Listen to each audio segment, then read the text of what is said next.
Hi friends, welcome back to this new video. So today we are going to see how we can create sliders in Swift UI. So let's get started and create a new project. I will name this project as slider demo. Make sure Swift language and user interface is Swift UI selected. Then let's save it wherever you want. Okay, so let me just click resume and see if everything is working fine. Okay, build succeeded, so we can start. So to create a slider, what I will do is I will first embed a VStack, and inside this I can put one text view first, and this text I will be given as 0, and I will add one more text, and here I will give the value as 255.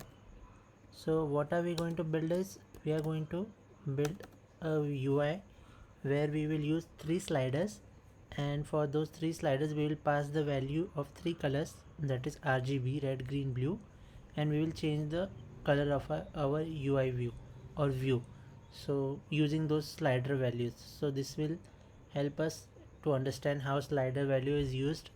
So let's get started. And so first I will create this text. Here I have created, and inside this I will pass a slider. So creating a slider is very easy. You just have to use this slider with value, but here you can see that it is expecting a binding variable. So for that we first need to create a variable at the top, and that variable should be of state.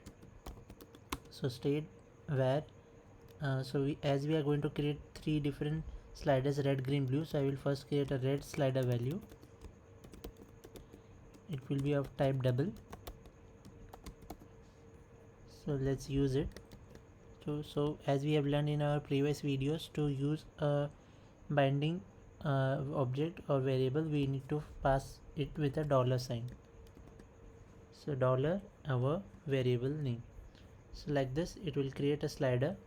So let's see whether it's reflecting or not. Let me run it. So until that loads, we can write our next code. So let's embed this into one H stack, so that our slider will have 2 values at both the sides, like this. So this is one value for our red color. Like this we will take for blue and green. So let me just copy paste this code and change the variable names. So next will be green, last will be blue, and let's use this green and blue. So like this we have created 3 sliders. Let's give some padding to our VStack so that it will look better.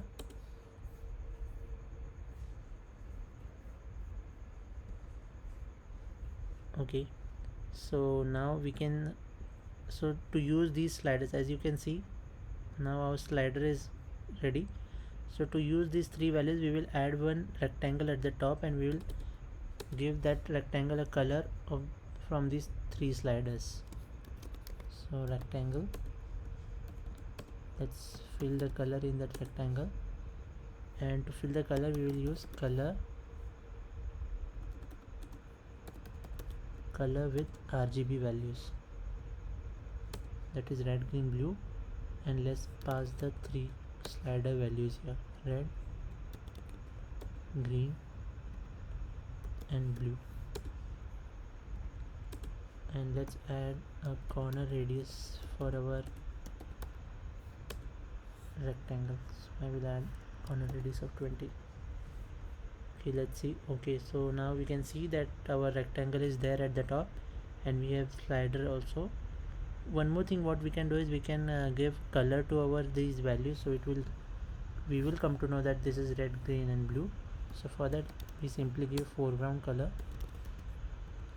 So for the first slider we will give red, for the second slider we will give green, and for the last slider we'll give blue, since it is a slider for blue value. Okay, now you can see that that is also reflecting here. So let's test it and see how it is looking. So yeah, as you can see, the rectangle is taking the color for all the three values that we have. So this way we can use sliders in SwiftUI. Also, if you want to test it on dark mode, we can just run it on our actual device and see.